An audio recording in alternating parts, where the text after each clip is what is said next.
Pink dream of an eye makeup. Using Makeup Forever foundation with their skin sponge, just dabbing it all over. I want to let you know this sponge is different. It feels so damn nice on the skin, I can't explain it. Trying out their matte velvet concealer, and a little goes a long way.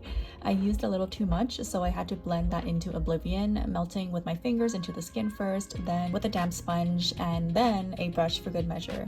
Using a cream contour today, just stamping a tad bit and then aggressively warming the rest on the back of my hand and diffusing it. Again, I went too heavy-handed with the product and just muddied my nose, but it's okay. This product is super blendable and easy to work with.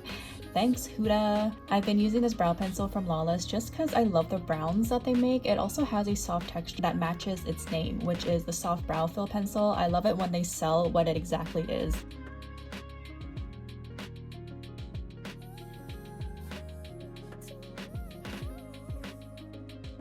After shaping my brows, I clean it up with a concealer brush and some concealer.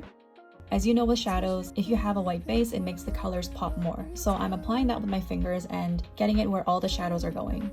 Palette of choice today is Kara Beauty 60s palette.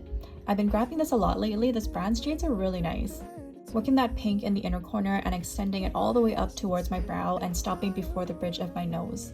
I'm really blending and working that in there because we're going to have a cut crease situation, so it's good to pack that pigment on. And after removing most of it with the cut crease technique, you'll still be left with some definition.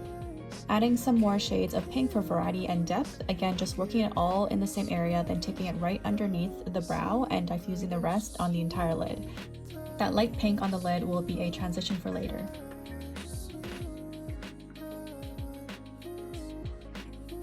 Now for some cut crease action, taking a jumbo white shadow stick, collect a shitload on a tiny flat and compact rounded brush. Then begin carving out starting from the inner corner, drawing a backward C shape to begin.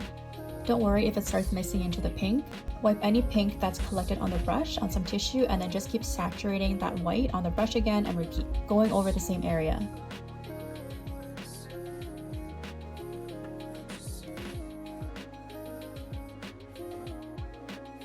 Taper the bottom to hug underneath your eyes like you're lining your under eyes. Extend that white until it ends at right about underneath your pupil. Then start moving that white upwards and out towards the middle of your lid, keeping mindful of that tapering shape again.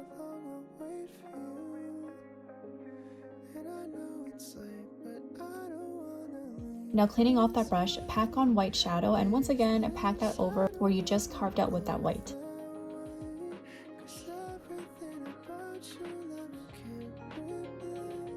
Draw out a stretched vertical U shape. And with a compact brush, just blend that out evenly all around. You're just following that U. Go back with the packed white shadow and repeat. To create a faded white, collect the pigment right at the tip of the brush and imagine you're just lining that U. Just like a gradient, most of the pigment starts at the very inner part, and then as it fades out, so does the opacity.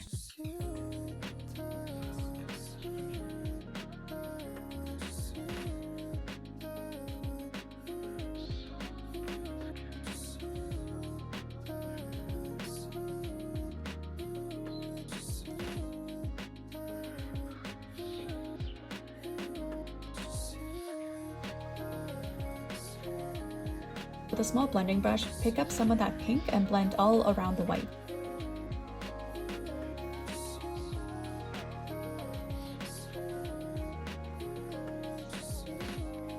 To add some depth, pick up a deeper pink and focus that on the outer corner and the inner corner.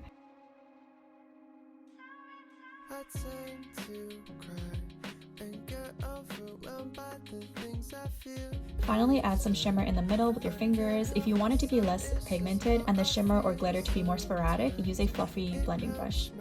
I'll pink everything, taking some flamingo and papaya blush to mix on my cheeks. I dig this ColourPop highlight. Honestly, it's better than most of the more expensive highlights and it's soft. I'm adding that just to the tip of my nose, my bridge, and I shouldn't have added on my cheeks where my pimple is at because now it's very much in your face. But the highlight is pretty. Lip primer prevents feathering, bleeding, lays out your lipstick more evenly. Basically, it helps with that blurring effect. I can't do my makeup without it. Lining with some natural beige from Makeup Forever, and on top, MAC Mull It Over, one of my favorite lipsticks. Pillow soft, plush, love love the color. I just want to eat it. Using Animal Mascara, this is great because the bristles on the wand is super thin, so you can get in all the places. I go back and forth for the bottom lashes every time, holding the brush vertically because that way you can really coat your lashes. Now adding some velour cluster extensions. I like how it's not singular, it's much easier to apply in clusters, and it still offers that natural length and volume. Now popping on some Half Magic pearls. Thanks for watching this pink cast tutorial. I hope you get to recreating it.